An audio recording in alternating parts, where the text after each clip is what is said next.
Contrairement à mon collègue, je n'ai pas de télécommande iPhone, j'ai pas d'iPad et en plus j'ai pas de micro-cravate. Donc je ferai moins de gestes et si vous m'entendez pas parce que je mets pas le micro assez près, vous me faites signe tout de suite. Donc voilà, donc je vais vous parler de sécurité de l'information et de typo 3. Alors c'est sécurité de l'information dans typo 3, mais on peut enlever typo 3 de la présentation qu'il en resterait le plus gros. Le but aujourd'hui c'est de parler vraiment du sujet de la sécurité. Et pourquoi j'en parle aujourd'hui? Alors, je me présente quand même, Julien Bourdin. Je bosse dans une entreprise qui s'appelle CLI depuis maintenant quelques années. Cette entreprise fait beaucoup de ce qu'on appelle le TMA. Je ne sais pas si ce mot-là parle à tout le monde. C'est la maintenance d'application. Et le T, c'est tierce maintenance. C'est pour dire que c'est du code qu'on n'a pas forcément développé nous-mêmes. Et dans ce contexte-là, on est souvent amené à traiter des problèmes de sécurité a posteriori. On est amené à échanger beaucoup avec le client qui se pose des questions. Certains problèmes apparaissent bien après les phases de conception. Et la sécurité, on en parle au moment du développement, on en parle pas souvent après, mais c'est quelque chose qui s'inscrit dans la durée. Donc je vais essayer de partager avec vous toute cette expérience en vous disant bien que je ne suis pas un expert sécurité, je suis un développeur typo 3, je suis un développeur PHP, je ne suis pas des gens qui ont le vocabulaire de la sécurité, vraiment on va dire la culture sécurité. Mais j'ai appris à travailler avec des gens qui étaient comme ça, et aussi avec des gens qui n'avaient absolument pas cette culture. Et mon but aujourd'hui, c'est vraiment de vous rapporter ça. Donc alors, le but aujourd'hui pour moi, c'est vraiment... C'est pas déformé là, non? C'est bon? C'est moi qui suis de côté, autant pour moi. Donc le but, c'est vraiment de vous parler d'un large panel de choses qu'on voit dans typo 3. Pas seulement un problème ou deux, mais vraiment tous ceux que j'ai pu rencontrer. Et voir vraiment, donc en premier, qu'est-ce qu'on rentre dans le mot sécurité. Et ensuite seulement, un certain nombre des attaques possibles contre les sites.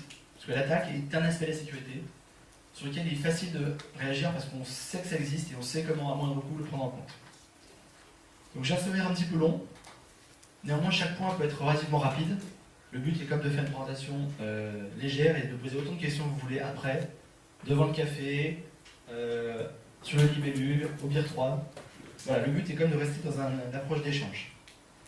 Alors la première chose que j'aimerais dire à tous, quand on parle de sécurité, c'est que la sécurité c'est la gestion de risque.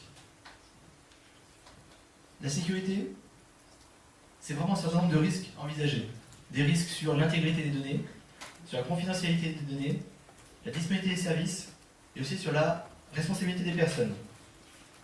Alors quand on dit ça, typiquement l'intégrité des données, c'est les transactions, vérifier que l'opération n'est pas interrompue au milieu et qu'on n'a pas débité un compte sans avoir recrédité un autre.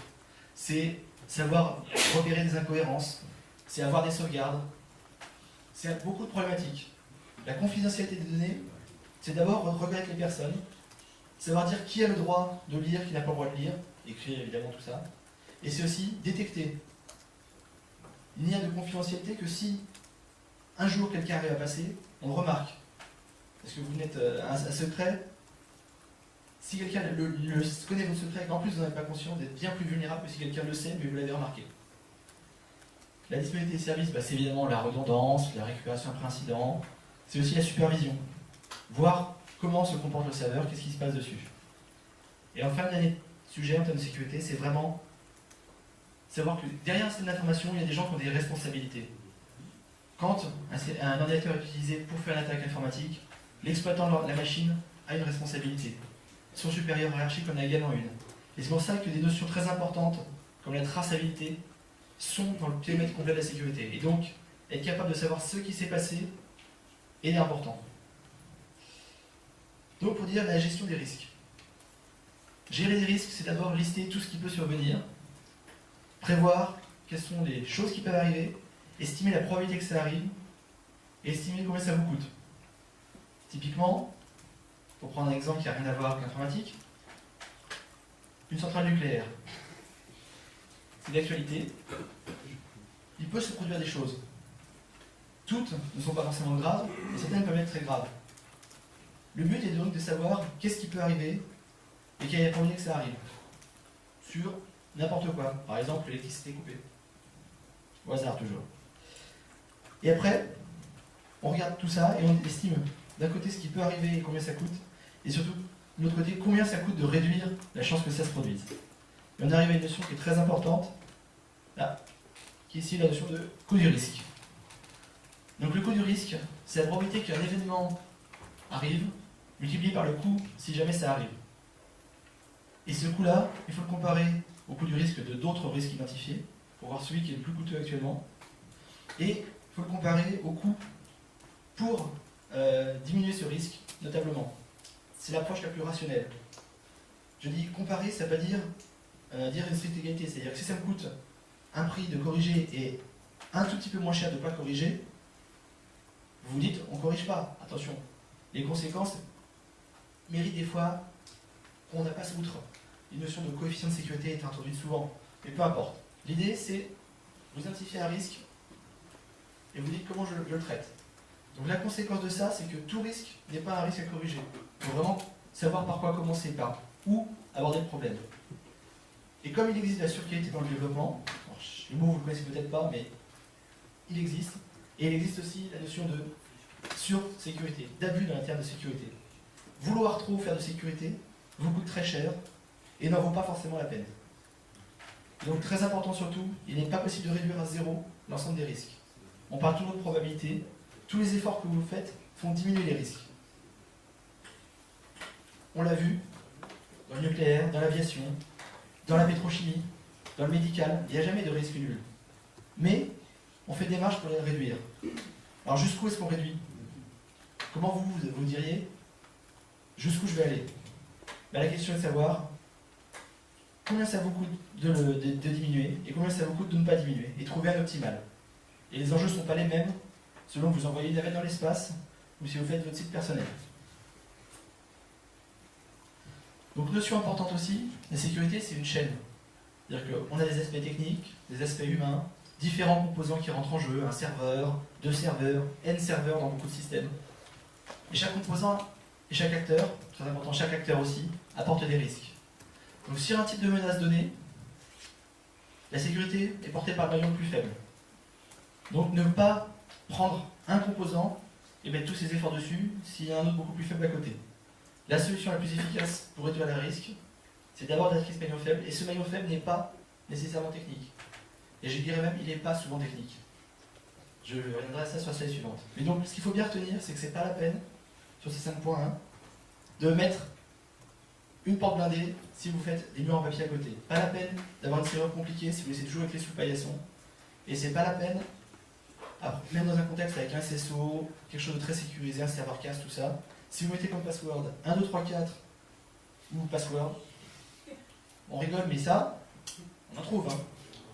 Si vous mettez ça, c'est pas la peine d'avoir tout le système compliqué dessus. Je vais citer un exemple que mes collègues ont croisé en faisant un petit audit chez un client. C'est qu'il y avait une doc d'install. Dans la doc d'install, il y avait écrit à plein d'endroits Change on install. C'était le mot de passe. Il y avait toute une procédure et il y avait marqué Change on install dans le mot de passe. Et bien en production, sur des serveurs d'exploitation, avec des enjeux très importants, le mot de passe était Change on install. Pas de problème. Et donc aussi, il faut bien comprendre que la sécurité, c'est un investissement. Pour les responsables d'application, pour les utilisateurs et pour les développeurs. Pour les responsables, parce qu'ils se couvrent, comme on l'a dit, il y a des responsabilités pour eux. Et puis, que leur application marche, c'est quand même un enjeu. Pour les utilisateurs, c'est de la fiabilité, c'est du bon fonctionnement, c'est de la disponibilité. Puis pour les développeurs, c'est un enjeu aussi, parce que c'est un coût derrière de repasser a posteriori une fois qu'on a vu des problèmes. Donc, investir au bon moment est une bonne chose. Et donc, ce que j'aimerais bien dire, c'est que les bonnes pratiques, une fois qu'elles sont acquises, ça permet de faire la sécurité à moindre coût. Alors, c'est des bonnes pratiques sur plein de sujets, pas uniquement des pratiques de développement, même si après, dans le reste de la présentation, je vais parler des pratiques de développement. Mais ne pas laisser ses clés sous la paillasson, c'est une bonne pratique. Toujours faire attention à où on met ses mots de passe et ce qu'on en fait. Toujours faire attention à depuis quel endroit on se connecte, c'est des bonnes pratiques. Celles-là, on les a, j'espère dans cette salle, tous acquis. Néanmoins, votre client, ou du moins l'utilisateur final de votre application, il ne les aura pas forcément. Donc, la première faille dans le système d'information, la faille humaine. Et une notion très importante, ce qu'on appelle le piratage social. Donc je le dis clairement, la première faille de tous vos systèmes informatiques, c'est l'être humain qui sera impliqué autour. Il faut bien comprendre que déjà tous les collaborateurs avec qui vous travaillez ne sont pas des gens bienveillants. De même que tous les gens au premier rang ne sont pas des gens discrets. Donc, sachez qu'il y a un très fort pourcentage, je crois qu'il y a quelques années, on donnait annoncé plus de 80% des sabotages de systèmes d'information qui sont le fait de personnes internes à l'entreprise. Alors évidemment, vous connaissez vos collègues, vous ne les voyez pas sous le jour de quelqu'un qui va vous saboter votre système. Néanmoins, dites-vous qu'il ne faut pas lui donner une confiance aveugle. Il faut savoir que c'est parce que c'est principalement là que se situe le problème, c'est principalement là que vous devrez faire attention. Ensuite, il faut bien comprendre que les relations hiérarchiques sont beaucoup plus fortes que des règles de sécurité. L'exemple premier de ce qu'on appelle le piratage social, ou une façon de récupérer des informations sans aucune intrusion technique, c'est le coup de téléphone à la secrétaire. Vous créez un contexte, vous prenez un téléphone, vous rajoutez un bruit de fond derrière. Ajoutez directement au niveau du téléphone si vous êtes un bidouilleur, ou avec un bruit derrière vous si vous voulez. Conversation inaudible, la secrétaire reçoit un coup de fil, et là vous dites que vous êtes son patron, que vous avez besoin du mot de passe absolument, vous ne vous en rappelez plus, et que c'est urgent parce que vous avez votre présentation en cours. Vous pouvez faire un test, du moins des gens de la sécurité ont fait des tests, parce que eux, ils ont un mandat pour ça. Et donc vous faites ce test et vous récupérez à plus de 90% le mot de passe dans les 2 minutes, sans problème. Et on parle d'un mot de passe pour accéder à des hauts niveaux de privilèges, parce que évidemment le PDG d'entreprise a toujours tous les droits, quand bien même il n'a aucune notion technique, il n'a aucune envie d'être administrateur. Mais la secrétaire connaît le mot de passe et elle le donne au téléphone, même si on lui a toujours dit de jamais le faire. C'est une évidence. Il faut bien comprendre que la vigilance, ce n'est pas une culture. On a tendance à faire confiance. Et on ne vérifie par exemple jamais l'identité du mec avec son blouson et son pantalon vert qui arrose les plantes, qui décore le bureau. Ce mec-là, c'est un prestataire. Mais tout le monde sait que c'est un prestataire. Sauf qu'un jour, un mec peut être habillé pareil, rentrer pareil, et est tenu pour complètement autre chose. Personne ne le vérifie. Beaucoup d'entreprises ont des soucis comme ça. De même qu'on prête souvent son compte Windows ou le compte de son tablette mail à son collègue quand on part en vacances. C'est facile et c'est pratique. Et de façon générale, on n'aime pas les contraintes qui nous pèsent. Et donc c'est à cause de tout ça qu'il est important de former et d'informer. Si vous voulez de la sécurité, il faut bien comprendre que toutes les contraintes qu'on perçoit comme imposées, on cherche à les contourner. Et encore plus, parce qu'on est tous en France ici, certains de vous ne s'en rendent pas compte, mais on est super fort en France pour contourner. C'est un peu une culture, ça. Néanmoins, ça se retrouve ailleurs, et chaque fois que quelque chose va devenir contraignant, que ce soit de la procédure, que ce soit des contraintes techniques ou autres, on va essayer de passer autour. Et ce qu'il faut, ce qui est des contraintes qui sont liées à la sécurité, c'est faire adhérer les personnes. Et aussi, ce qui semble anodin, on n'y fait pas attention. Et donc si on dit des choses très évidentes comme « ton mot de passe doit avoir une majuscule, une minuscule et un caractère spécial », c'est anodin, on nous l'a dit, on l'a bien compris. Mais dans les faits, est-ce qu'on le respecte tout le temps? Pas nécessairement. Et donc il faut vraiment responsabiliser tous les acteurs qu'on trouvera dans un projet pour leur parler de sécurité. Pas plus que ce que je viens de vous dire là, mais déjà ça. Puis plus après. Donc, expliquer que les utilisateurs, les décideurs, les concepteurs, les développeurs et les exploitants, tous ces gens-là rentrent dans cette chaîne et doivent être informés. Alors, petite parenthèse sur la gestion des comptes, parce que là c'est du à savoir et à toujours faire. Un compte utilisateur, ça doit toujours désigner une personne physique, réelle et unique. Toujours pour des raisons de responsabilité, de traçabilité. Ensuite, l'accès à ce compte doit être restreint par un mot de passe, un vrai mot de passe. On évite le password, évidemment. Il est évidemment interdit d'utiliser quelques évidences comme des mots de passe qui se vident parce que c'est le login, parce que c'est des mots de passe par défaut, parce que c'est des mots de passe trop faibles, mais aussi des mots de passe qui ont un lien social. Et j'attire votre attention là-dessus. Aussi, faites attention à tous ces sites où on vous dit rajoutez une question perso. Parce que le piratage social, vous voulez pirater un système, vous savez à qui vous voulez nuire. Si je connais le nom de Pierre Dudoret, j'aurais pas de mal à retrouver le prénom de sa copine, à me renseigner un tout petit peu. C'est Nadège, c'est ça? Voilà, ça va vite, ça va très très vite. Bon, il y a 1 heure je ne le savais pas, mais là je le sais. C'est quelque chose qui va hyper vite, et si vous mettez question privée, quel est le prénom de ma copine, et que vous mettez la vraie réponse, ben le pirate il le trouvera et il le saura. Donc faites attention, c'est une grosse faille de beaucoup de systèmes. Si vous mettez une question secrète, vous avez une question qui est quel est le mot de passe d'un autre site, parce que vous vous rappelez le mot de passe de l'autre site éventuellement, vous avez un mot de passe que vous connaissez mieux. Vous mettez quelque chose que les gens ne peuvent pas trouver. Ou alors vous mettez quelque chose de complètement stupide, mais ça veut dire que vous perdez peut-être la possibilité de retrouver parce que vous avez oublié encore un peu ce mot de passe. Mais si vous mettez quelque chose que d'autres peuvent trouver par des biais faciles, ça n'a pas de valeur. Ensuite, les droits doivent appartenir à des groupes. Tout simplement parce que c'est plus facile pour l'administrateur de rajouter des droits aux personnes en les faisant appartenir ou non à un groupe. Vous positionnez en définissant un rôle, c'est-à-dire que les droits, c'est un rôle. Et les droits, ça doit être ce nécessaire et suffisant pour ce rôle. Vous ne donnez pas le droit de faire des choses aux personnes qui n'ont pas à le faire. Si une personne doit le faire provisoirement, ce qu'on appelle la délégation, et là vous lui donnez provisoirement les droits, mais vous ne prêtez pas votre compte. Encore une fois, vous ne prêtez pas votre compte. Ah oui, j'ai mis encore une dernière ligne. On n'envoie jamais un mot de passe normalement. Il est généré et connu que la personne qui le reçoit, et on ne le transmet pas. Pas par téléphone, et pas, mais alors vraiment pas par courriel. Alors je sais, il y a des sites qui vous renvoient votre mot de passe par courriel. Après, encore une fois, quel est le niveau de sécurité voulu de ce site et quel est l'enjeu. Mais si vous voulez vraiment parler de sécurité, évitez vraiment de transmettre les mots de passe par courriel. Donc ensuite, pour Typo 3, et un peu le système en général, mais pour Typo 3, les failles évidentes. Alors je vous montre celle-là. Vous voyez un site qui vous propose ça. Déjà, c'est que ce n'est pas un Typo 3 récent, parce que normalement vous avez une protection qui fait qu'on n'arrive pas directement sur Install Tool. Il vous dit que le fichier est périmé ou qu'il n'y a pas de fichier qui autorise ça. Le moment où vous arrivez là-dessus, il vous demande le mot de passe. Bah, dans le doute, hein, vous essayez GOH 316. Il y a une ville à côté de chez moi. Un de mes collègues me dit tiens, ils ont fait un nouveau site, il a l'air sympa. J'arrive, je lui dis ah tiens, c'est un Typo 3.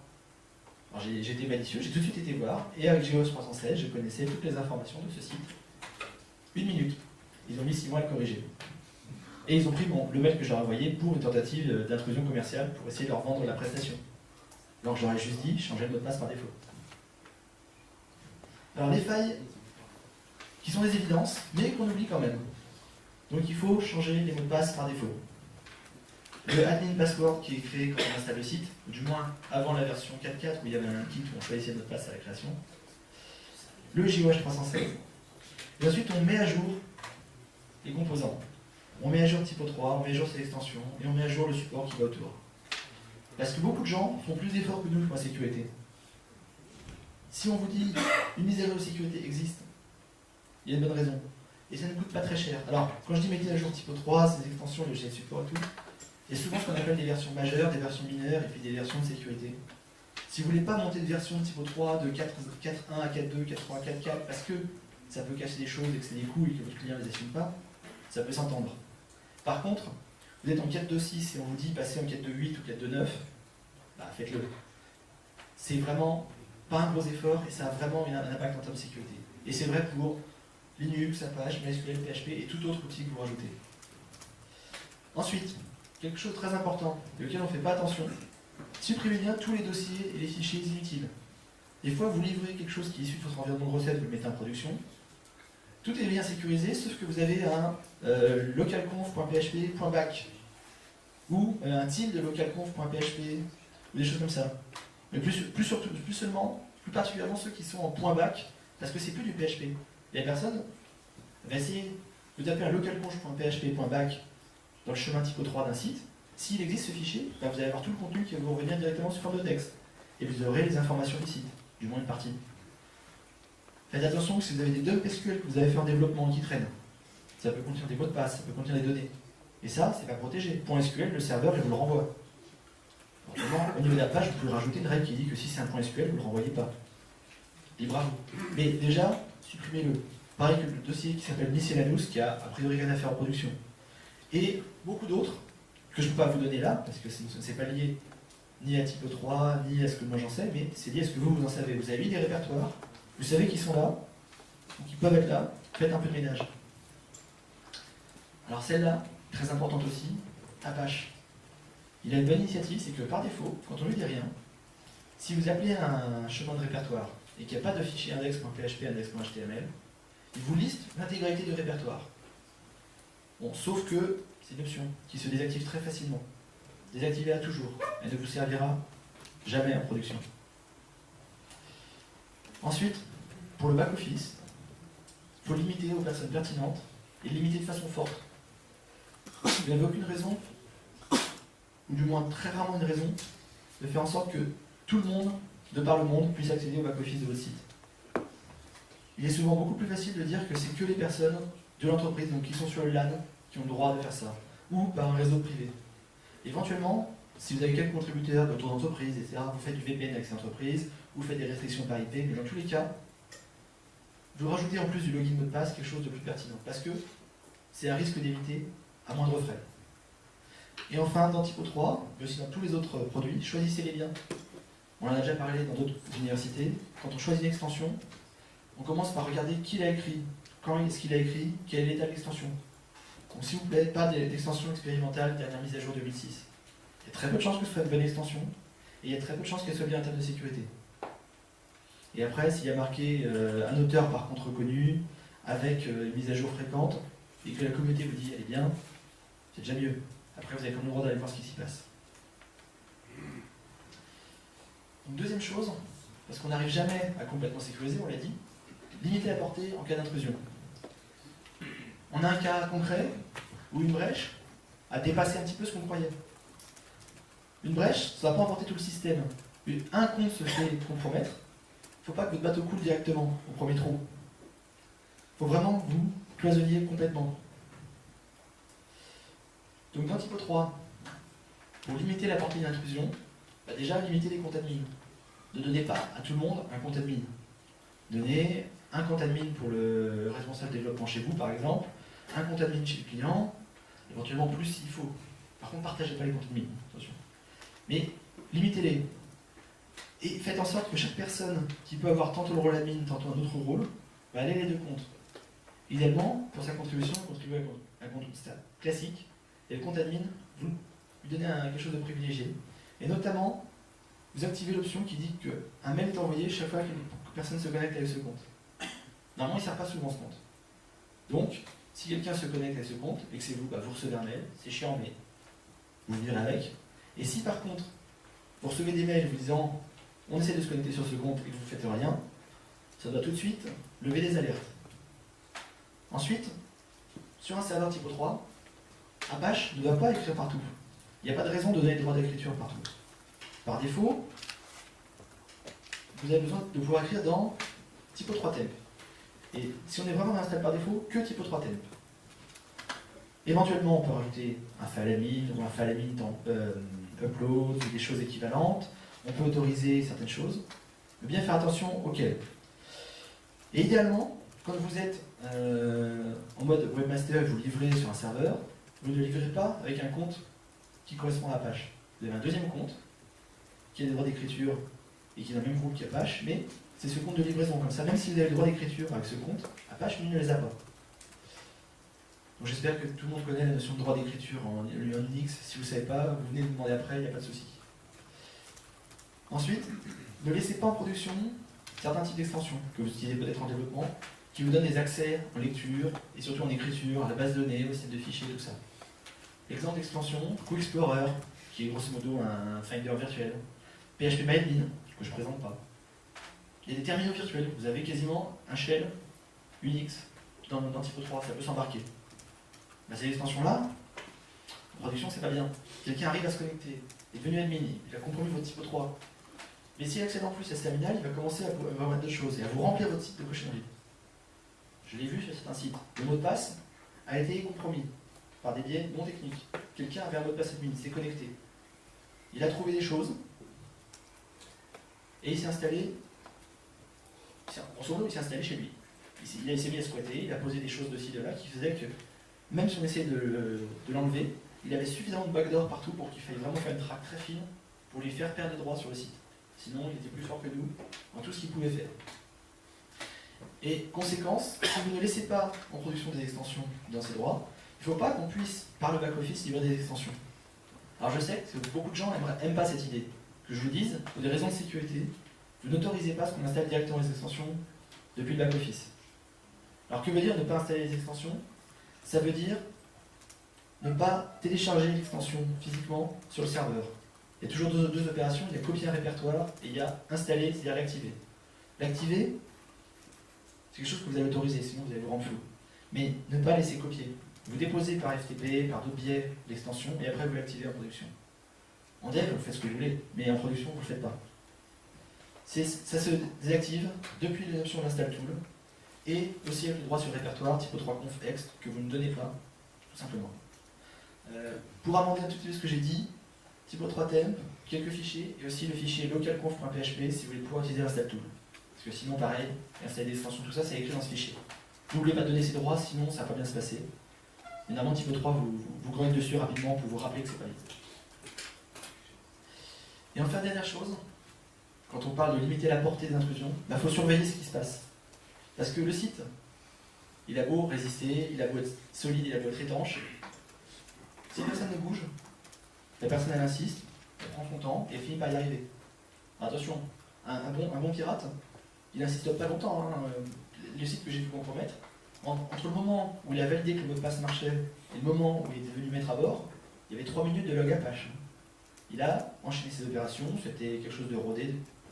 Et comme en plus il téléchargeait directement wget depuis d'autres sites typo3 compromis en Allemagne ou dans d'autres pays, il avait l'habitude.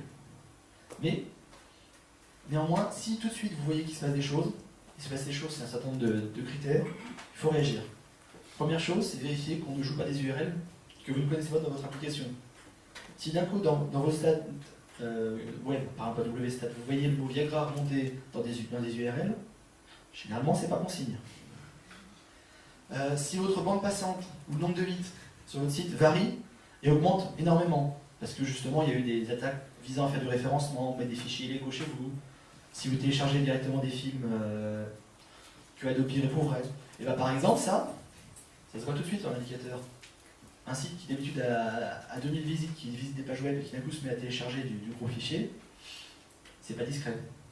Et pareil, si vous avez une augmentation de l'espace disque, de la mémoire occupée, si votre processeur est tout le temps saturé, alors que ce n'était pas le cas avant et que vous n'avez pas fait de livraison, il faut réagir.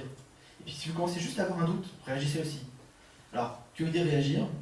Ça dépend de votre niveau de compétence. Soit vous réagissez parce que vous savez comment aller voir ce qui se passe, soit vous réagissez en demandant à quelqu'un qui saura, mais dans tous les cas, ne restez pas en vous disant je ne sais pas comment faire, j'attends de voir. Le plus tôt est le mieux, ça évite de devoir arriver dans un plat de nouilles. Le plat de nouilles est dans le moment où il y a des traces partout et on ne sait plus retrouver ses petits. Alors maintenant, je vais vous présenter un peu tous les types d'attaques que vous allez pouvoir voir sur des sites d'information en général, mais surtout sur la web application. Les types d'attaques sont d'un certain nombre. Je ne vais pas tous vous les citer, je vais vous citer ceux que j'ai rencontrés ou que j'aurais pu rencontrer et dont je peux vous proposer des solutions simples pour éviter d'avoir des ennuis. Alors qu'est-ce que c'est qu'un déni de service par exemple? Vous avez une page et elle vous répond ça. Pourquoi elle vous répond ça à vous, utilisateur? Bon là en fait c'est une 404, j'ai triché, mais elle vous répond ça parce qu'en fait le serveur ne sait plus répondre à votre requête parce qu'il y a des milliers et des milliers de requêtes qui arrivent sur ce même serveur. Donc c'est quoi vraiment une attaque d'un service? C'est une attaque qui cherche à faire en sorte que le bon fonctionnement d'un service ne soit plus disponible en saturant un composant quelque part. Le composant, ça peut être le frontal, le premier serveur qui arrive, qui reçoit les requêtes et qui en reçoit tellement qu'il ne sait plus faire autre chose que les mettre en file d'attente, c'est-à-dire j'ai même plus de place en file d'attente. Apache, a priori, traite un certain nombre de requêtes en parallèle, et au-delà d'un certain nombre, commence à les mettre en file d'attente. Et au-delà d'un deuxième nombre, il arrête complètement, il leur dit non, je ne peux plus rien faire. Ce qui est une sécurité d'ailleurs. Mais ça veut dire que vous pouvez, en recevant beaucoup de requêtes, perdre la possibilité de répondre. Donc on peut saturer donc le frontal, mais on peut aussi saturer une base de données, en la remplissant, par exemple. Vous faites quelque chose qui est écrit en base, et vous le répétez avec des robots externes, et vous remplissez une base de données jusqu'à ce qu'elle n'ait plus de place. Une base de données, quand il n'y a plus d'espace disque, ça marche vraiment pas bien. Vous pouvez aussi choisir des pages sensibles sur certains sites. Et les sites, ils sont très solides, hyper performants, sauf le moteur de recherche. Parce qu'ils ont pris un indexé de search, par exemple, au hasard. Mais d'autres cas peuvent exister. Si vous avez ça, vous pouvez avoir des données de service. Vous pouvez aussi avoir des endroits où les gens peuvent déposer des contenus, et vous arrivez dans ce contenu à mettre un petit script qui est un parseur de balises, par exemple, dans un wiki quelconque, et il y a des failles dans ce wiki, et quelqu'un vous met quelque chose qui fait une boucle infinie quand l'appel est fait. Et votre serveur commence à faire une boucle infinie pour chaque processus qui est demandé. C'est encore un souci. Alors pourquoi est-ce que les gens font ça? Ils peuvent le faire pour vous embêter, juste pour faire tomber le service, pour montrer qu'ils sont plus forts que vous parce qu'ils vous attaquent, etc.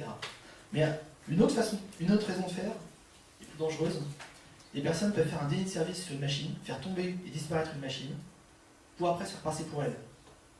Si la machine n'existe plus parce qu'elle ne répond plus, et que vous dites je suis cette machine, ce qu'on appelle faire du spoofing, donc se faire passer pour cette machine, l'autre machine n'est pas en mesure de dire le contraire, et vous arrivez dans un contexte où, vu d'un certain chemin réseau, vous êtes la machine à la place de la machine.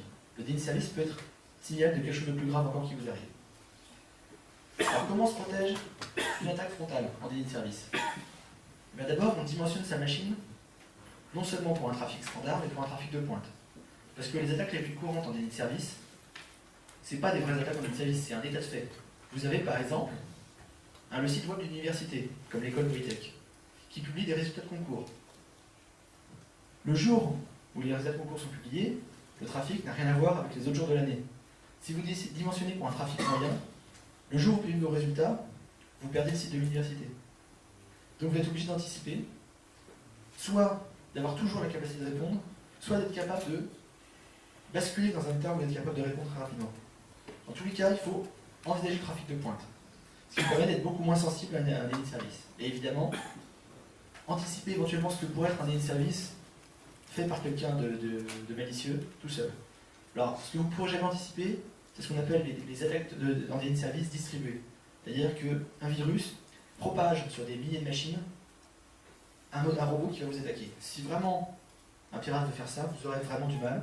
Et donc c'est là qu'il faudra apprendre les autres stratégies qui consistent à être capable au moins de se mettre dans un état où vous ne perdez pas votre serveur de façon grave. Alors déjà, sur Typo 3, vous activez les caches pour faire en sorte que vous soyez dans un système plus performant. Et surtout, vous interdisez le paramètre non cache égal à 1. C'est fort pratique pour le développement et le debug. Vérifiez que s'il n'y a pas de cache, c'est bien le contenu que vous attendez, que c'est juste un effet de bord de cache, de ne pas voir ce que vous croyez voir. En production, les gens qui connaissent Typo 3 vont vous faire du déni de service en mettant un no cache égal à 1, parce que ça gagne du temps pour vous saturer. Donc dans l'install tool, enfin dans le fichier de conf, vous pouvez dire de ne pas prendre en compte ce paramètre. En production, dites-lui de ne pas prendre en compte. Ensuite, mettez un reverse proxy avec du cache. Alors, reverse proxy, est-ce que c'est un mot que tout le monde connaît, ou est-ce qu'il y a des gens qui se disent mais c'est quoi donc? Levez la main, mais c'est quoi donc? Voilà. Est-ce qu'un proxy, ça vous parle déjà ou pas? Alors le proxy, le principe, c'est une machine qui va recevoir depuis l'intérieur d'un réseau des requêtes pour les envoyer vers l'extérieur, et il va être le point de concentration. Le reverse proxy, c'est la même chose, mais d'une perspective différente. C'est une machine qui va recevoir toutes les requêtes depuis l'extérieur pour après les rediriger sur votre serveur. En gros, c'est une machine frontale qui va recevoir les requêtes et qui, si elle fait du cache par exemple, va répondre à la place de votre application. C'est elle également qui, en cas de saturation, va éventuellement couper les requêtes vers l'application derrière en disant au-delà de ce seuil, je suis en mode, je me fais attaquer, j'arrête de solliciter l'application derrière, pas la peine de la faire planter. C'est également elle qui peut rediriger dans certains cas sur l'application et pour les réseaux statiques répondre. Le reverse proxy, ça peut être Apache qui a un mode reverse proxy, ça peut être Squid qui est un serveur reverse proxy open source qui se met sur une machine. Ça peut être du boîtier, des solutions matérielles aussi. Il y a énormément de boîtiers et beaucoup d'hébergeurs en proposent. Alors je ne vais pas vous lister tous les boîtiers possibles imaginables, mais il y a de très bons boîtiers qui sont pour ça et ils sont vraiment performants pour ça. Donc envisagez ce genre de choses qui n'est pas un gros surcoût sur une plateforme relativement modeste. Ensuite, limitez bien le nombre de connexions MySQL autorisées, le nombre de processus autorisés sur Apache et mettez des timeouts un peu partout. Le but, c'est qu'il faut être capable de délester votre serveur en cas de grosse surcharge. C'est pas la peine d'avoir la capacité d'adresser 500 processus MySQL en parallèle, alors que votre serveur, de toute façon, votre 4 commence déjà à s'asphyxier. Limitez à 10 par exemple. Parce que de toute façon, au-delà, c'est pas la peine d'essayer de répondre. Au niveau d'Apache, c'est pareil. Vous savez qu'une machine, par exemple, qui a 8 processeurs, de l'hyperthreading, etc., eh ben, il va être capable d'adresser 16 processus sur ces processeurs. Comme ces processus vont être attendre des entrées-sorties, ils vont pouvoir, sur le même processeur, encore alterner, et vous allez peut-être arriver à être capable de traiter 50 ou 60 ou 80 requêtes simultanées. Au-delà, si vous en rajoutez, vous créez juste de l'asphyxie au niveau du serveur. Donc, limitez. N'ouvrez pas en disant j'ai trop de processus, je vais en donner plus. Essayez de libérer plus de ressources juste comme ça n'est pas une bonne méthode. Il vaut mieux dire, au-delà de ce seuil, je mets en file d'attente, et au-delà d'un certain seuil en file d'attente, je coupe. Ça vous permettra au moins de voir votre machine revenir plus vite. Et enfin, et surtout, superviser et ayez des alertes. C'est-à-dire que si un des critères que j'ai évoqués précédemment est atteint, il faut que vous ayez quelqu'un qui soit au courant tout de suite, pour que vous puissiez réagir. Donc, le déni de service, ça existe aussi sur les écritures. on peut écrire en base, on peut écrire dans les fichiers. Si tout le monde a le droit d'écrire, ça peut être des soucis. Donc limitez les possibilités en front office sans connexion. S'il n'y a pas de compte utilisateur, vous n'autorisez pas le dépôt de fichiers, vous n'autorisez pas l'écriture en base. En tout cas, pas simplement. Et par exemple, vous faites un livre d'or, le truc classique que les gens font quand ils ont des sites perso. Un livre d'or, si vous n'avez pas une protection anti-robot, et si la personne ne s'est pas créée de compte, rien ne l'empêche de faire ça de façon répétée et systématique, il peut écrire en base. Et ça peut être très vite de remplir une base de plusieurs gigas. Alors très vite, c'est pas instantané, il y a des discuteurs qui limitent, il y a le réseau qui limite. Mais sur un serveur dont vous ne surveillez pas directement l'état, il vous le remplit et il arrête de répondre, vous n'avez pas compris ce qui vous est arrivé. Et en plus, si en plus derrière votre livre d'or, vous réaffichez tout ce qui vous écrit, en plus, je ne vous raconte pas ce qu'il met dedans. Donc faites attention à ça. De même, surveillez l'espace disque et alertez quand vous dépassez des seuils. Et un cas particulier de Typo 3.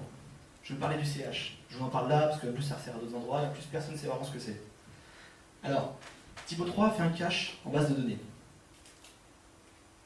Ce cache, pour décider quelle est l'entrée de cache qui correspond à votre page, c'est l'URL qui est utilisée pour appeler. C'est le principe du web. Une URL vous donne une réponse. Éventuellement plusieurs sur d'autres variables, mais en général c'est une réponse. Quand la page peut être mise en cache, c'est donc bien qu'il y ait une association unique entre une URL et un contenu. Mais si on accepte toute URL, y compris des paramètres qui ne servent pas à votre page, vous pouvez multiplier les entrées de cache inutiles. Et donc si quelqu'un s'amuse à appeler votre page frontale index.php id égale à 1 et toto égale 1, 2, 3, 4, et puis il fait une boucle, et faire une boucle while 1, il peut le faire, vous saturez votre cache aussi. Votre cache va perdre en performance, votre machine va être pas bien. Donc ce qu'a dit Typo 3, c'est qu'on n'autorisait pas une infinité de paramètres. Seuls certains paramètres sont acceptés par défaut, les autres doivent être spécifiquement validés. Donc il y a deux façons d'ajouter des paramètres autorisés. Dans le TypoScript, vous pouvez mettre un config.invars, dans votre TS config, dans le setup en tout cas, et vous déclarez quelles sont les variables autorisées. Par exemple, L. Vous pouvez faire L, virgule, un deuxième paramètre, pour en déclarer plusieurs. Depuis la 4.1, on peut en plus préciser une plage de valeurs. Donc surtout, précisez là, si votre site il propose 3-4 langues, et que L vaut de 0 à 1, 0 à 2, 0 à 5, précisez-le pour ne pas avoir des L avec n'importe quoi qui se balade. Ça ne vous sert à rien que la personne puisse vous attaquer avec ça. Et toutes les autres variables qui ne sont pas type et ID acceptées par défaut et les link bars, toutes ces autres variables, pour permettre l'entrée au cache, doivent être signées. Signer, c'est quoi? C'est le résultat d'une opération précise qui implique les variables en question, une clé privée, connue du serveur Typo 3, et un algorithme de hachage. Alors je crois que c'est MD5, mais il faudrait vérifier, parce que ça a pu changer sur les versions. Mais dans l'idée, c'est ce qu'on appelle un algorithme de hachage, simplement quelque chose qui prend des données d'entrée et qui vous donne les données en sortie de façon non inversible simplement, voire pas du tout. C'est une application qui n'est pas bijective, qui est très dispersive, donc a priori vous ne remontez pas simplement aux données initiales. Donc comment ça marche? Vous avez une URL Typo 3 classique, ID égale 2, L égale 3, et TX TT News, de TT News égale 23. Si vous mettez que ça, vous ne mettez pas ce paramètre-là, Typo 3 se dit, ça, c'est bon. Ça, j'ai mis les link vars, donc oui. Ça, par contre, je ne connais pas. Donc je ne mettrai pas en cache. Alors, s'il ne le met pas en cache, il y a plusieurs comportements qui peuvent provoquer. Soit il répond en ignorant complètement le paramètre, soit il l'évalue sans l'ignorer mais sans le mettre en cache. Vous avez intérêt à ce qu'il ignore complètement le paramètre. C'est la façon propre de faire pour éviter les données de service précédemment cités. Et donc le principe, c'est que ce CH-là va valider ça, ou éventuellement tous les autres. Si vous l'avez dans l'URL, c'est pas pour vous embêter, c'est pour éviter ce problème-là. Alors l'idée, c'est que vous n'allez pas vous embêter à calculer, si vous avez utilisé l'API Typo 3. L'API Typo 3, c'est soit vous faites des typolinks, parce que vous écrivez un typoscript, où vous appelez les objets dans votre code par les méthodes typoliink, soit, quand vous développez vos extensions, TSLib pays base, donc toutes vos extensions passent par là. Vous avez peut-être fait une classe intermédiaire, des trucs, des machins, mais en tous les cas, vous avez à disposition des fonctions. Et donc par défaut, PayLink to page, kit PayVars ou d'autres, j'ai pas mis celle-là parce que c'est la meilleure de toutes. C'est juste parce que c'est une de celles qui existent, mais celle qu'on utilise classiquement. Utilisez les fonctions d'API qui génèrent les liens, toujours. Comme ça, non seulement vous générez vos CH, mais si vous installez l'architecture d'URL, ça marche. Si vous ajoutez d'autres choses, d'autres éléments qui s'intercalent sur les liens, ça continue de marcher. Pensez également, en installant votre typo 3, à générer cette fameuse clé privée que je vous ai donnée. Par défaut, je crois que c'est une chaîne vide. Et vous avez un bouton Generate Random. Alors, en plus, il y a un petit défaut, c'est que l'algorithme n'était pas assez random à l'époque, mais ça a été corrigé depuis, donc vous pouvez appuyer sans crainte sur ce bouton. Et appuyez dessus. Et éventuellement, vous appuyez dessus sur votre serveur de production après l'avoir installé là en production et différent des autres. Le but, c'est que cette clé ne soit connue que de ce serveur-là. Et si vous vous en rappelez plus, c'est pas grave. L'important, c'est que le serveur, lui, en ait une unique et inconnue de qui que ce soit d'autre. Et enfin, pensez dans vos plugins à déclarer que vous prenez en compte cette validité des hachages avec une variable qui s'appelle PI check ch que vous mettez à true. Donc ça, c'est ce fameux CH. Alors, un autre type d'attaque. Un autre type d'attaque, vous proposez gentiment le envoyer un ami. Tout le monde connaît le envoyer un ami, le type friend. Le cas classique, que les gens aiment bien, le client vous demande d'abord ça. Votre nom, votre courriel, l'adresse du destinataire et le message que vous envoyez gentiment à la personne. C'est bien. Quel est le défaut? Est-ce que quelqu'un saurait me dire quel est le gros défaut de ça? Je pense qu'on peut mettre un lien dans le message. Déjà, vous pouvez mettre un lien dans le message. Mais même, vous pouvez mettre n'importe quoi dans le message. Donc vous êtes capable d'envoyer un mail à quelqu'un, grosso modo. Vous n'avez pas la main sur l'objet, mais finalement vous envoyez un mail. Donc des personnes se disent, ah c'est pratique, si je veux être discret et inconnu, j'ai un site. Il va envoyer un mail à ma place, en se déclarant lui-même avec telle identité comme envoyant le mail en question. Donc vous envoyez votre publicité comme ça. Vous faites passer des liens pour du référencement, vous faites beaucoup de choses comme ça. Donc c'est la porte ouverte à vraiment devenir une source de spam. Donc ce qui se passe, c'est que cet écran va être exploité par un robot et va balancer sur une pléiade d'URL, enfin d'adresse email, des contenus quelconques. Donc des règles à respecter sur des écrans qui peuvent envoyer des mails. C'est soit vous dites ce mail n'est envoyé qu'à une seule adresse. Par exemple, vous avez fait un formulaire de contact avec le message libre. Ok, un robot va peut-être pourrir votre boîte mail de contact, webmaster ou n'importe quoi. De toute façon, l'adresse webmaster reçoit beaucoup de cochonneries et un petit peu de trucs intéressants. C'est pas un gros risque, et surtout, c'est pas le risque grave que j'ai mis tout en bas, qui est très important. C'est-à-dire que si vous commencez à envoyer beaucoup de mails n'importe où à n'importe qui, vous allez vous faire blacklister par des serveurs dont c'est le métier, d'identifier les sources de spam et d'interdire complètement. Si vous faites blacklister, et si en plus c'est une boîte mail, un serveur d'envoi qui est lié à toute votre entreprise, vous n'êtes pas bien. Donc faites attention à ça. Donc, premier cas, vous envoyez une boîte unique. Deuxième cas, vous avez vérifié que c'était un humain et pas un robot. Une personne peut s'amuser à l'utiliser pour faire du spam, etc. Enfin, il le fera au rythme d'une personne qui saisit à chaque fois. C'est pas un robot. Ou bien, plus simple encore à faire, ça envoie un courriel mais avec un contenu fixe. Il n'y a aucun message personnalisé. Donc la personne pourra recommander votre site en vendant de la pub pour votre site. S'il fait un robot qui vous fait une campagne de pub à votre place, bon, vous n'allez pas y perdre tant que ça. Et enfin, dans les cas d'existence, le courriel peut être envoyé sur un domaine précis, généralement l'interne. Si c'est un intranet, vous avez la possibilité d'envoyer des messages à quelqu'un d'autre de l'interne, bon, c'est beaucoup plus maîtrisable. Bon, attention, j'ai comme dit que 80% des sabotages étaient internes, donc à nuancer avec ce que j'ai dit précédemment. Ensuite, pour éviter les problèmes, supervisez le nombre de mails qui transitent depuis votre site. Voyez si ça monte d'un coup. Donc n'oublions pas que le risque, c'est de perdre votre capacité à envoyer des mails pour cette application et voire pour l'ensemble de votre plateforme mail et votre domaine d'envoi de mail. Alors là, en revenant, les sujets un petit peu techniques. Alors, qui a déjà entendu parler d'injection SQL? Voilà, donc je vois des bras qui sont palmés. Ce qui m'inquiète. L'injection SQL, c'est quelque chose de très classique. D'ailleurs, on retrouve des scripts sur le web. Donc, je vous la mets ici, je vous laisserai la regarder après si vous le souhaitez. L'idée simplement, c'est que dans les données que vous envoyez, ici par exemple le nom du fils que quelqu'un aura gentiment renseigné, vous n'écrivez pas que de la donnée, vous écrivez du SQL. Alors, le principe de l'injection SQL, c'est d'utiliser des instructions de langage au sein d'un paramètre qui ne doit normalement contenir que de la donnée. Vous avez réussi à envoyer ça le plus couramment par un formulaire où vous renseignez des choses, ou directement dans l'URL parce que vous connaissez les URL générés, et vous envoyez ce code à SQL. Je vais prendre un exemple. Alors attention, par pitié, n'écrivez jamais le code tel qu'il est là.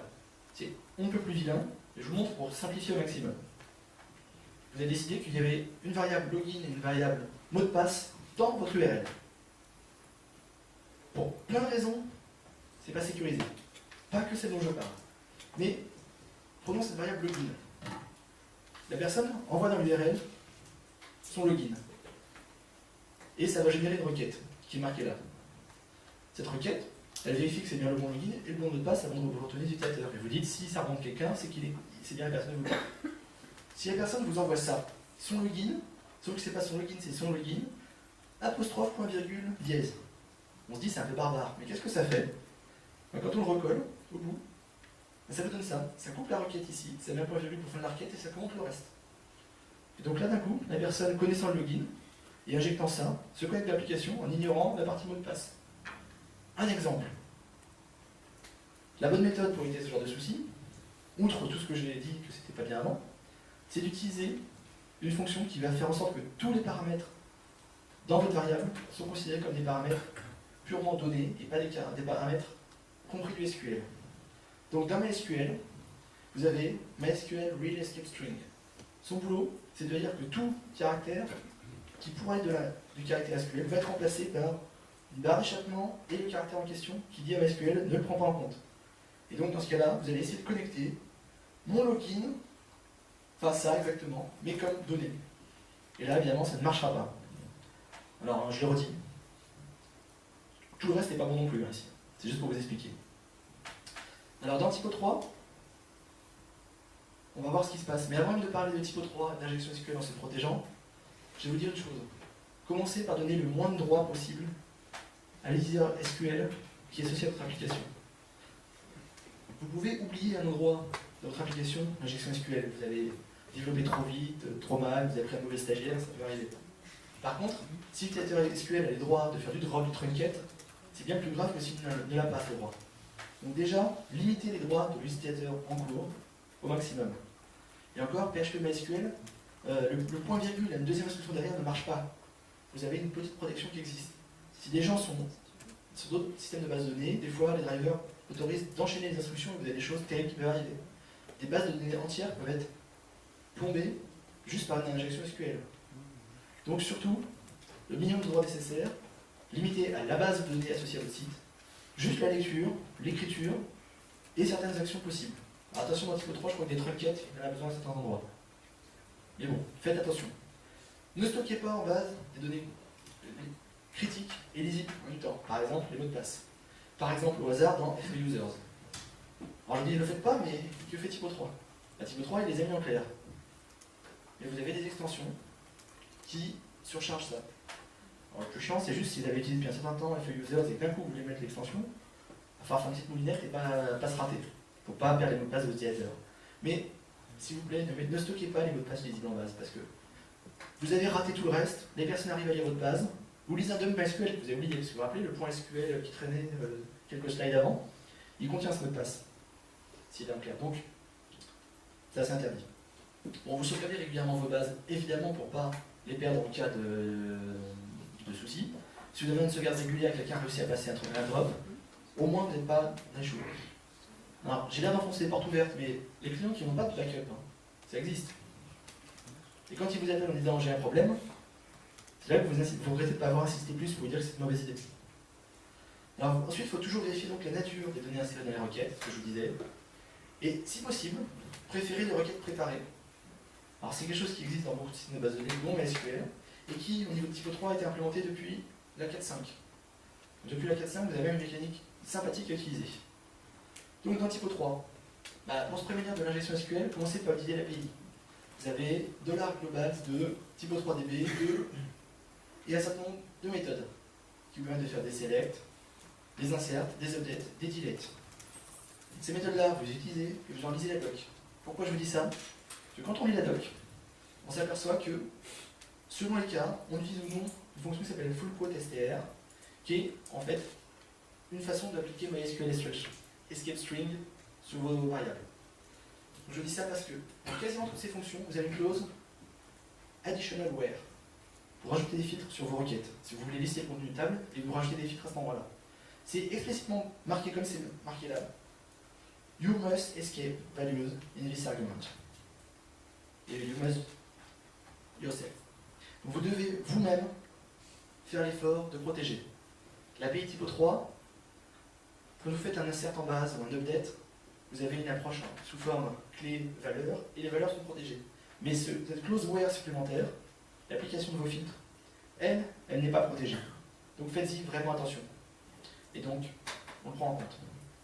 Donc concrètement, comment on fait un typo 3 pour ne pas prendre de la gestion SQL? Alors déjà, vous avez vis pays vars quand vous êtes dans le contexte d'un plugin. Là, j'ai pris un contexte plugin. Vis pays vars 2 et vous parsez. Vous allez pour chacune des variables faire quelque chose. Alors, je sais que je vais utiliser toutes les values pour quelque chose. J'ai dit donc value égale full quote str de ma value, parce que je vais créer ma clause where là-dessus. Et après, selon les cas, selon la clé, je fais quelque chose. Et l'exemple, après, c'est je l'appelle. Alors, mon cas précis, ça va être en fait simplement une recherche sur FE users. Chercher tous les utilisateurs dont le nom commence par. C'est un cas envisagé. Et je vais créer simplement le nom saisi, plus un joker pour autoriser les choses. Petit test intéressant, vous vérifiez que vous avez au moins 3 caractères. Pourquoi est-ce qu'on vérifie qu'il y a au moins 3 caractères de recherche FE user? C'est pas pour embêter les Vietnamiens qui s'appellent HU. Non, non. C'est pour éviter les gens qui font des recherches sur le moteur de recherche en mettant qu'un seul caractère et qui cherchent sur le menu utilisateur tous ceux qui répondent.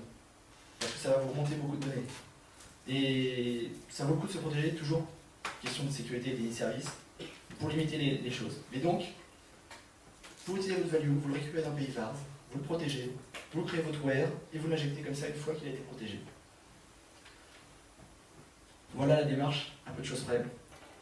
Et la démarche 4.5, différente. Vous faites maintenant prepare select query. Le principe simplement, c'est que vous allez déclarer votre requête SQL en mettant le critère PID égale, vous mettez un nom. Vous n'avez pas mis de valeur à cet endroit-là. Et là, ça envoie directement quelque chose à MySQL pour lui dire prépare cette requête et je te passerai des valeurs plus tard. Et peut-être même plusieurs. Le principe est de faire en sorte que MySQL prépare la requête et soit capable de l'exécuter autant de fois que nécessaire en changeant juste ses paramètres. Il aura déjà fait le plan d'optimisation, il sera donc plus rapide pour l'exécuter. Et en plus, tous les paramètres que vous allez lui envoyer par la fonction execute en lui mettant un paramètre, ce sera automatiquement protégé. Et derrière, vous faites un fetch sur le statement. Donc vous avez un objet statement que vous créez, vous lui faites un execute en mettant les paramètres, et vous faites un fetch dessus pour récupérer. Ça, je l'ai pris sur le site buzz.typo3.org. La personne qui a développé ça a gentiment fait un article qui vous détaille comment ça marche. Vraiment, prenez-le en compte parce que c'est la bonne façon de faire à partir de maintenant sur depuis la 4.5. Je peux changer de slide, Nicolas? Ouais. Alors voilà, petit exemple d'injection SQL que j'aime bien. Et vous aimez pas les radars automatiques? Faites comme ça. Alors ça ne marchera peut-être pas avec le système, parce qu'en France ils sont protégés, mais ça vaut le coup d'essayer. Donc l'injection de script, le XSS. Alors le cross-site scripting, le principe, c'est de profiter de l'affichage de données provenant de l'utilisateur pour l'envoyer, qui est réaffiché sur le site. Vous envoyez une donnée, et cette donnée est réaffichée par votre application. L'application affiche des contenus qui viennent de sources externes. Et ces contenus, ça peut contenir du HTML ou du script ou des choses que vous n'aviez pas prévues. Parce que vous n'en méfiez pas, il est capable donc de vous mettre dans votre code un script de JavaScript qui va envoyer à l'extérieur les données que vous saisissez en temps réel. Par exemple, ou typiquement ce qu'on appelle un keylogger, quand vous allez mettre votre mot de passe, ça peut faire d'autres choses. Ça peut simplement donner à votre site l'apparence d'un autre site. Plutôt de se construire un site pour faire ce qu'on appelle du phishing, c'est-à-dire un faux site BNP Paribas, il va utiliser votre site à vous, avec une URL relativement compliquée, mais qui leur a fourni par un moyen ou un autre. Et les gens arrivant sur votre site qui n'a rien à voir, parce que vous avez inclus un bout de script ici qui va redessiner complètement votre page, vous allez présenter l'application BNP Paribas, fausse évidemment, avec par contre un bon certificat, puisqu'il correspond à l'URL et tout. Vous avez un certificat qui certifie que votre site c'est bien l'URL demandé et tout va bien, il n'y a pas d'alerte navigateur, mais le contenu n'est pas bon. Et il va envoyer des données. Alors, pour les règles de sécurité, il envoie des données, il ne peut pas lire des retours. Mais déjà, il envoie des données. Et donc, si vous avez un faux site de banque et que le mec récupère vos données bancaires, content le gars. Et pourtant, il n'a même pas monté un serveur à lui. Alors, pour arriver à fournir l'URL relativement compliqué dont je parle après, bah, typiquement, c'est du phishing. Il envoie des mails aux gens, il leur dit cliquez sur ce lien avec un lien qui est écrit d'une façon, et évidemment le href est d'une autre. C'est un très grand classique depuis que les mails font du HTML. Ça peut être d'autres façons, ça peut être simplement sur le web, on propose des liens ailleurs, etc. Pas besoin que ce soit par mail. On vous propose un lien, c'est un lien authentique vers l'application, mais il a été bien formaté de façon malicieuse. Donc, exemple de ce que ça peut vouloir dire, un moteur de recherche quelconque. Il utilise un paramètre WSearch égale le mot de ma recherche. Vous, quand vous présentez ce contenu, vous dites votre recherche de points et vous rappelez le mot qui a été utilisé. Là, vous attendez un mot. Lui, il vous envoie un bout de HTML qui ressemble à ça. Alors j'ai triché parce que c'est pas. Il faut le URL encodé pour que ça se passe bien. Mais les pirates y arrivent bien. Et il vous envoie là-dedans, je n'ai pas montré de détails, mais il vous envoie un script. Ce script faisant ce qu'il a envie. Il peut même, s'il est joueur, et si vous êtes laxiste encore plus sur vos sécurités et vos gestions de domaine, il peut même avoir rajouté directement jQuery, par exemple. Il appelle jQuery, donc il est sûr qu'il a des jQuery. Et en plus, il n'a même pas à s'embêter à programmer. Et sinon, de toute façon, il vous envoie jQuery directement compacté là-dedans, des choses comme ça. Et donc, on obtient une page dans laquelle le script en question fait des choses et fait ce qu'il a envie de faire, alors que vous pourriez simplement afficher un mot dans votre développement. Donc qu'est-ce qu'il faut faire dans ces cas-là? Pour éviter ça, il faut vérifier le type de vos sorties. Alors le type, c'est pas un type technique. Quand on parle de données et qu'on dit c'est un nom, c'est du texte, c'est un choix dans un menu déroulant, ça c'est un sens fonctionnel. En PHP, vous avez des strings, des int, des choses comme ça. Et ce qu'on appelle par exemple une chaîne de caractères et ce qu'on appelle un texte simple, c'est pas la même chose. Personne ne vous dit, vous saisissez un mot, un texte, c'est pas la même chose que vous saisissez une chaîne de caractères quelconque. Donc, si une personne vous envoie du HTML et que vous savez que ça va être juste du texte simple, faites en sorte d'être sûr que tous les caractères sont considérés comme des caractères texte et pas HTML. Quasiment comme l'injection SQL. Donc vous raffichez quelque chose que vous savez du texte simple, vous allez arriver sur HTML Special Shards. Tous les caractères susceptibles d'être compris comme des éléments interprétés par le HTML seront remplacés par une entité, et donc ça vous réaffichera la version rédigée du HTML, mais ça ne l'interprétera pas comme du HTML. Et les cas plus complexes par contre, vous avez envie de mettre des contenus plus riches, parce que vous avez proposé par exemple un éditeur riche en front-end, des choses comme ça, les gens vont saisir quelque chose de plus compliqué, bah, c'est à vous d'autoriser, de traiter au cas par cas. Alors dans Typo 3, vous connaissez le RTE de Typo 3. Tout le monde sait ce que veut dire RTE. Donc ce fameux Rich Text Editor. Donc le Rich Text Editor de Typo 3 autorise à ce qu'on mette certains éléments de style, certains HTML donc dedans. Vous pouvez le mettre en front-end, pour une raison X ou Y. Donc attention, il faut configurer en TypoScript quelles sont les balises que vous autorisez et réfléchir à pourquoi vous les donnez. S'il vous plaît, n'autorisez pas la balise script, sinon ça ne va pas bien se passer. N'autorisez pas la balise iframe. Et comme on disait, la menace peut revenir de l'interne, c'est aussi vrai pour le RTE back-office. N'autorisez pas script et iframe. De même que les contenus de type HTML, réfléchissez avant de les donner, n'ayez pas n'importe qui. C'est vrai également pour ce que nous proposait la personne précédente avant moi, qui a autorisé ses pré- et post-HTML, on saisit les champs directement HTML. Éventuellement, vérifiez ce qu'on vous a le droit et pas le droit de mettre dedans. Donc l'idée, tout ce qui sort du RTE, vous le validez en faisant un rendu TypoScript classique, qui passe par une fonction qui s'appelle parseFunkRTE. Et si vous en faites un rendu dans un plugin, un bout de code que vous développez, vous passez par cette méthode, TSLib base de PI RTE CSS text. Et vous passez ça. Ça va effectuer toutes les vérifications, toutes les transformations nécessaires. Je ne dis pas que c'est complètement sécurisé, c'est sécurisé au niveau de sécurité de Typo 3. Alors que si vous envoyez directement ce qui est là, si la personne a réussi à faire qu'en base, il y a une balise script, vous la raffichez derrière. Et en plus, si vous avez des balises de style que vous autorisez, elles ne seront même pas interprétées comme il faut. Donc c'est pas terrible. Donc, ne confondez pas et passez bien par ça. J'en profite pour un dernier point sur ces notions d'entrée-sortie, un concept que vous pouvez lire et vous renseigner dessus, c'est ce qu'on appelle la programmation par contrat. C'est-à-dire que chaque fois que vous écrivez une méthode, une fonction, un bout de quelque chose, qui a des entrées et des sorties, vous définissez contractuellement ce qui est en entrée, ce qui est en sortie. Et l'idée, si vous voulez vraiment faire bien, c'est tout est vérifié par des assertions qui, lorsque c'est pas respecté, vous stoppez l'exécution. C'est pas vous levez une exception, vous dites gentiment, etc. Non.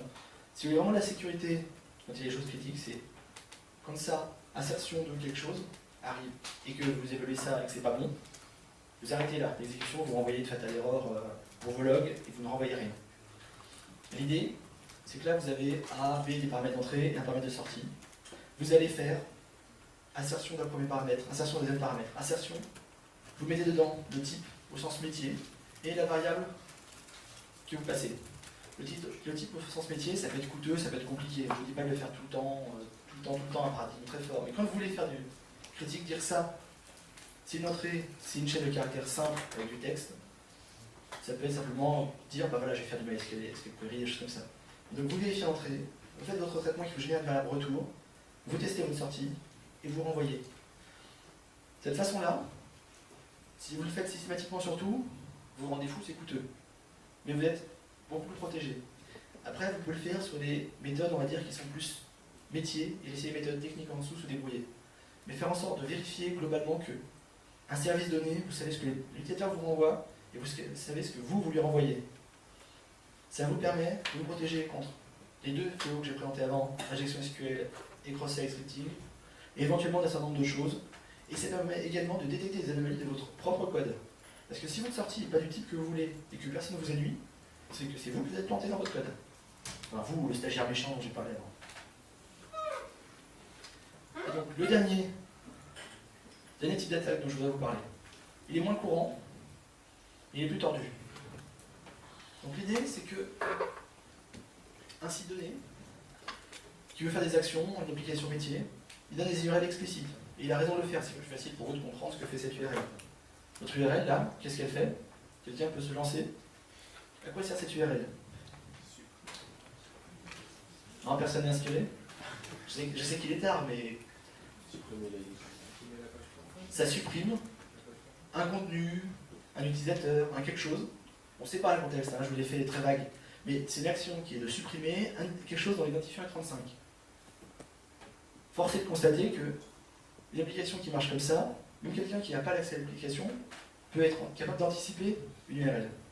Donc le but, un utilisateur qui n'a pas les droits, mais qui connaît votre appli, il sait créer l'URL qui va servir à effacer un utilisateur ou un autre. Après, son but, ça va être de prendre cette URL et essayer de faire en sorte qu'un utilisateur qui lui a les droits, la joue. Et comment faire ça? En faisant en sorte que la personne consulte un autre site dans lequel vous avez glissé cette URL pour la jouer de façon automatique. Par exemple, en mettant une balise image, IMG, href égale, et cette URL que vous anticipez. Son navigateur va envoyer une requête depuis son poste, qui aura donc peut-être une connexion en cours avec le site de son application, et va envoyer la requête supprimée. Donc ça peut être une balise href, ça peut être un JavaScript aussi. Donc l'idée, c'est que là, la personne, à son insu, va utiliser ses propres droits pour faire une action qu'elle ne voulait pas faire. Donc, ce qui est terrible dans ça, en plus, c'est que c'est difficile à détecter. Parce que dans vos logs, vous voyez que la personne a supprimé le contenu. Elle vient râler en disant quelqu'un a supprimé mon contenu, et vous lui répondez le truc habituel, bah regarde, c'est toi qui l'as fait.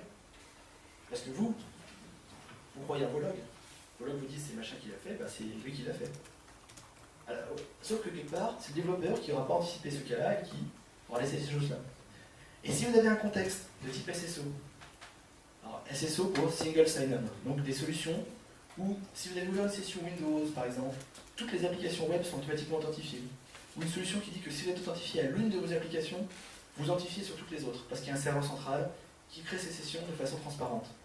Dans un contexte SSO, c'est très vicieux, parce que la personne n'a même pas ouvert encore l'application, vous lui avez servi le lien, parce qu'elle est connectée à son poste Windows, ou parce qu'elle est connectée à d'autres applications, le lien va être joué, va créer la session, ouvrir l'application, et jouer l'action. Alors, en plus, l'attaque est d'autant plus facile à mener que vos écritures, vos dilettes, vous les mettez en get. Parce que là, la balise ahref, ça marche directement. Si c'est du post, la personne doit quand même faire l'effort de mettre du JavaScript. Ce qui est un peu moins visible, qui est un peu plus dur à faire pour lui. Bon, on peut toujours se débrouiller, etc. Si par exemple vous voulez faire du get et du post, mais que vous avez fait un $_request dans votre code, ou pire, un vis payvars, bon, c'est pareil. Quand je vous dis, c'est vous savez que vous n'acceptez que le post, la personne est obligée de faire l'effort de faire du post. Donc comment s'en prémunir? Pour s'en prémunir, on ajoute un élément non prévisible dans l'URL. Je ne vous dis pas de la rendre moins lisible dès le début, hein. Je ne vous dis pas de cacher complètement ce que fait l'URL en mettant juste un token égal à un truc imbitable, et que c'est vous derrière qui allez réinterpréter. Non, je vous dis, faites en sorte que ce soit prévisible par rejouable. Par exemple, dans typo 3, vous développez votre extension, vous rajoutez un CH et une date. Vous dites que l'action ne peut être faite qu'aux alentours de cette date-là, vous définissez une fenêtre raisonnable, hein, mais vous donnez une date. Et vous validez tout ça par le CH. Et vous faites la vérification inverse avant d'autoriser l'exécution. Je dis le CH, mais vous pouvez faire votre propre mécanique. Et si vous avez des applications qui ne sont pas typo 3, le principe reste le même. Vous donnez quelque chose que la personne connaissant votre appli ne pourra pas anticiper, parce qu'il n'a pas accès à la clé secrète dont on parlait tout à l'heure. Rendez vos URL non prévisibles, ce qui évitera des soucis. Et encore mieux, rendez aussi vos URL non rejouables, parce que personne n'aura appuyé sur le back du navigateur. Les navigateurs font des efforts pour autoriser ça, mais de temps en temps, des applications qui bug parce que ça efface la dernière ligne d'un tableau, et pas la ligne avec un identifiant précis. Faites en sorte qu'une action, si elle a été jouée une fois, ne soit pas rejouée d'autres fois. Je ne dis pas que tout ça est à prendre au pied de la lettre. Comme on a dit, il y a des enjeux selon la complexité de l'application, le niveau de sécurité que vous visez, c'est pas indispensable. Mais ayez conscience que ça existe et ayez conscience que vous pourrez être amené à vous poser ces questions-là sur des choses critiques. Donc voilà, j'espère que je n'ai pas été trop long, puisque je n'ai pas de repère de temps, je ne sais même pas à quelle heure j'ai commencé. Ah, donc, si vous n'êtes pas dans cet état de petit garçon et que vous avez des questions, n'hésitez pas. Si on peut revenir sur le slide précédent, sur le CH, en fait, c'est calculé en fonction de clé privée du serveur. Oui, c'est ça, c'est le CH dont j'ai parlé encore avant. Mais du coup, sur toutes les pages où on appelle ce CH, ça va être le même. Non, là, le CH, là je vais revenir encore plus avant si vous voulez bien. Je vais revenir.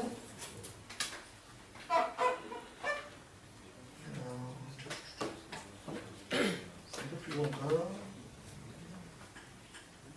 Voilà. Donc je parlais ici du CH. Le CH, c'est pas une valeur qui est faite qu'avec la clé privée. Ça prend en compte tous les paramètres. Alors, seulement certains paramètres, tous les paramètres non validés par défaut sont pris en compte. Typiquement, ça va être le MD5 de votre clé privée, de votre premier paramètre, de votre deuxième paramètre, tout ça concaténé. Vous concaténez l'ensemble des paramètres et vous le hachez. La clé privée, en fait, c'est quelque chose qui met ce qu'on appelle un grain de sel dans le calcul. Vous salez la chaîne, donc ce n'est pas prévisible déjà, vous en faites un hachage. Vous salez toujours avec la même chaîne, donc le serveur est capable de recalculer le même hachage évidemment. Donc il est unique pour et il est unique pour toutes les variables qui sont là. Et dans le cas que je vous ai cité plus loin, non seulement il est unique, mais mon URL dépend du temps. Si j'ai mis un timestamp ici, comme j'ai mis ce timestamp ici, mon URL, elle est valable le temps que je la laisse valable. On ne peut pas la décaler dans le temps, on ne peut pas la rejouer plus tard si on a envie. Oui. Vas-y Pierre. C'est plus une remarque sur le cross-site request forgery. La méthode la plus simple de s'en prémunir, à mon sens, c'est de ne pas permettre de faire des actions simplement par l'appel d'une URL. Une action, ça va forcément être du post. Parce que autant on peut mettre une URL dans une image ou dans du JavaScript, autant le post, ça nécessite, c'est plus compliqué à forger. On peut pas le mettre dans, ça peut pas être simplement être une image. Et même en JavaScript, ça implique d'être sur le même domaine pour que ça puisse s'exécuter. Le JavaScript ne peut pas simuler du post comme ça entre deux domaines différents. Donc, dans un mail, par exemple, si l'action n'est faisable qu'en post, aucune image ou aucun JavaScript dans le mail ne pourra faire du cross-site request forgery. C'est plus simple que de saler les URL. Oui, non, c'est plus simple, mais ça ne marche pas partout. Mais je suis bien d'accord, et je l'ai dit, hein, c'est d'autant plus facile qu'on fait que du get. Donc, et ça, c'est le paradigme même de la différence entre get et post. Get, c'est pour lire de l'information. Post, c'est pour faire une action en base. Parce qu'il n'y a pas cette menace pour de la lecture. Vous ne pouvez pas lire une donnée en jouant cette URL en demandant à quelqu'un d'autre que vous de la jouer. Parce que vous ne voyez pas qu'elle a été jouée. Par contre, l'écriture, elle sera faite, même si c'est l'autre qui le fait. Donc l'idée, c'est de bien toujours se dire, on fait du post quand on veut écrire. C'est la première chose. Et c'est toujours respecté parce qu'en plus, quand vous êtes dans les contextes HTTPS, les gens peuvent lire vos URL, mais ne peuvent pas lire vos posts. Il y a beaucoup de choses qui sont liées au fait que get et post, c'est différent. C'est vrai que j'en ai pas parlé, mais c'est quelque chose d'important à noter.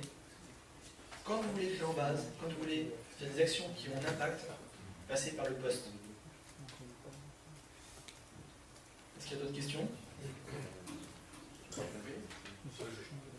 le paramétrage, en fait, je conseille de désactiver le low cache, ce qui est facile à faire depuis, je sais pas, les dernières versions de Typo 3. Je ne sais plus non plus quand, mais ça se fait. Mais, bon, ça demande un travail en fait qui n'est pas toujours possible. Il y a certaines extensions qui vont Attention, le no cache, quand on le désactive, ça interdit une chose et une seule. C'est le fait que quand vous mettez no cache dans votre URL, alors elle n'est pas mise en cache. Ça n'empêche pas que dans Typo 3, on évalue toujours si le contenu est cacheable ou pas.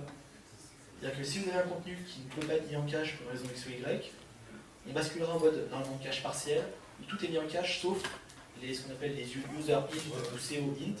Ça ne changera pas. Ce paramètre ne dit pas tu ne fais que du cache. Il dit juste dans l'URL, on ne peut pas donner de l'extérieur l'obligation de ne pas respecter le cache pour le contenu en cours. Ok, mais la question c'était est-ce qu'il n'y a pas parce que c'est pas une bonne pratique, mais il y a certaines extensions, on voit par exemple display un ou cache, un truc comme ça, ou disable cache, ou je sais plus, il y a une méthode qui permet Dans l'extension.